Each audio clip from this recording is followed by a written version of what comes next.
So, Max Kellerman's out here. I'm going to be honest with you. He's talking nonsense. He doesn't know what he's talking about. And there's an element of truth to what he's saying, but he's being manipulative and he's being deceptive in the way that he's presenting the information. And he's distorting information to make it seem much worse than what it is. If you don't know what I'm talking about, guys, I'm talking about Max Kellerman's assertion that Carson Wentz is changing plays at the line of scrimmage. Give me a second, guys. I'm going to walk you through what it's like to be a quarterback at the line of scrimmage, the things you can and cannot do. All right, Joe, let's get it. What's up, Eagles Nation? What's going on, NFL world? How you doing, Division Rivals? This is Stephen Hyder with Gate City Sports Channel, the sports channel where the cerebral NFL fan comes for 10 minutes of daily content. Good morning, good afternoon, or good evening, whenever it is you get around to watching this, guys. Once again, my name is Stephen Hyder. This is Gate City Sports Channel. All right, y'all, today's topic, look, I'm going to try to push out 2 videos today, guys. I want to get into some film breakdown for y'all. There is an assertion that Carson Wentz is changing Doug Pederson's plays. I'm here to tell you, any quarterback worth a grain of sand, grain of salt, any quarterback worth anything, will have control of the line of scrimmage, guys. That's the way it works. However, Max Kellerman is being very manipulative, and he's distorting information. He is making it seem like Carson Wentz is going up to the line of scrimmage, having something like crossers called, like there's a crossers route kind of called with, like, say, a hook route, right? So you got a man beater and a zone beater. And then Carson Wentz goes to the line of scrimmage and then audibles to a 4-stem vertical route. Listen, quarterbacks can have control at the line of scrimmage, but it's not like you just go up there willy-nilly and make those decisions, okay? That's not the way it works, guys. To begin with, it's very rare that you change the play that drastically, but it can occur, depending on what the quarterback sees in coverage, because the coaches do have to rely on quarterbacks to an extent, right? They're the guys seeing what the coverage is doing all game. The quarterback should be, conversing with the OC, with the HC, with the quarterback coach, and letting them know what this secondary is doing. So, a guy gets up to the line of scrimmage. There's a few basic things that most quarterbacks will change, okay? The first thing that you really need to know is that they can honestly audible the slide of the line. Meaning, Jason Kelce gets up there, he calls the line to slide to the left, right? He says, okay, 3-man slide to the left. Wentz looks it over. Wentz sees the pressure coming. He can audible, basically he can rule out Jason Kelce and say, no, we need a 4-man slide to the right. We're going to roll the pocket to the right, basically. We're going to move to the right. He can do that. He has the power to do that as a quarterback. Most coaches will give the quarterback at a very early stage in their career an opportunity to set protection. Once you get the basics down, it may not be your first few games in the league. Some guys might not even get it their first year, but generally speaking, by your second, third year, generally every quarterback in the league has the ability to overrule the center and audible the protection if need be. If need be. Generally speaking, if you got a good enough center, you should trust your center. You know what I mean? Like, there's not a whole lot of conflict there unless, Kelce calls one thing and then they show something pre-snap, and then right as Carson gets ready to hike the ball, they show something that's going to be different post-snap. Then you could see a guy go into, that slide. That would make sense, guys. Common thing to do. There's always a built-in play, guys. So you can audible from running the ball to the left side to running the ball to the right side, right? You can make that audible. That's a common thing. You look out across the line, you see the defense is set, and you say, okay, we're going to audible this over to the right side. We're going to run towards the right side, right? So we're going to do inside to the right side instead of the left side. Or we're going to do outside zone to the left side instead of the right side. You can do either of those things, okay? That's something a quarterback can do. All right? Quarterbacks can let the receiver know the ball's coming to you. Hot route, right? They can go alert. Alert means get ready, hot route, the ball's coming to you, right? He's letting them know if this guy comes, you're the hot route, it's coming to you.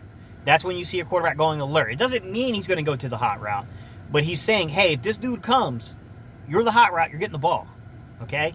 He's letting them know that. That's a common thing. They could also potentially dictate, like, an option route. Like, if you got an option route built in, Carson could let that receiver know, hey, man, this is what I want you to do, okay? They could have a secret word. They could have a word that's built in that's basically called out at the line of scrimmage that lets that option route know where I want you to be based upon the coverage, okay? That can happen, all right? In the rare case, can you audible the play? Sure. But this is not as nefarious as they're trying to make it out to be, guys. It's predetermined, right? So let's go back to the very first example I gave you to where you got crossers called underneath underneath routes, right? So that's a staple of the stretch off. I shouldn't call it a stretch offense, but that's a staple of the spread offense, okay? This idea of man beaters underneath. And then you have a little hook route. That's that Aguilar play I showed you guys about a couple weeks ago. That Aguilar route kind of coming in a hook route that gets open and beating a zone, okay? So that way you can beat. You got man beaters called and you have a zone beater called. Say Carson Wentz looks out there and he does not like the coverage. Doug Pederson and the coaching staff will have built-in audibles for Carson to go to. So say he has a, let's say a 4-stem vertical, route tree that he can go to, right? Say that Carson sees that, they're in cover 4 and they were going to run a 4-stem vertical route, right? They're in cover 4. Carson sees that and goes, okay, like, they got this pretty well covered, so what I want to audible to is I want to audible to that crossers in hook. Sure, but those are predetermined by the coaching staff. It's not like Carson's going up there and picking plays out of the playbook at the line of scrimmage, and that's what Max Kellerman's making it seem like. That's not the way things work, guys. He's full of nonsense. This is a guy who's never clearly played the position before, because that's not the way things work. You don't get to do that, guys. They're predetermined plays. Could there be an issue to where maybe Carson is seeing something in coverage that these defensive coordinators are giving him a look in coverage? He's seeing it, thinking that he sees one thing, audibles the play to one of the predetermined plays that Doug has made for that, and then come to find out after the snap that it was just a pre-disguised look. Sure, that can happen, but that's a communication thing between Doug, the quarterback coach, Press Taylor, and the passing game coordinator, and a guy like Rich Grandrello and Carson, right? That's a conversation between them. They're like, hey, man, look, what were you seeing here? What made you want to audible this, okay? What did your eyes see that caused you to go into this particular play set? All right? Guys, it happens. Every quarterback who's worth a crap has the ability to do that, okay? Carson's problems are not that. If people are saying that, they don't know what the hell they're talking about. I'm just going to be up forward and honest. They have no clue what they're talking about. Carson's issues are mechanical, okay? Carson has regressed he has regressed dramatically under the tutelage of Press Taylor. And that has to be taken into account. Carson's footwork has just got worse and worse game after game, season after season now with Press Taylor. I think it's time to call a spade a spade. Press Taylor is not a quarterback coach. I've said this in several comments this week. Perhaps he's a brilliant offensive mind. Perhaps. However, that doesn't make you a position coach. My assertion is that Press Taylor does not understand the nuances of playing the position. He doesn't get the intricacies of playing the quarterback position. And because he lacks that knowledge, he's not suited to be a quarterback coach for a guy like Carson Wentz, who, number one, is incredibly intelligent himself. Carson Wentz had a 40, guys, a 40 in the testing, okay, on the Wonderlic score. Guys, the only active quarterback with a higher score than him is Ryan Fitzpatrick. You need a very, very experienced and know-it quarterback coach to work with a quarterback like Carson, okay? Same thing with Aaron Rodgers, who scored a 35 on that Wonderlic score.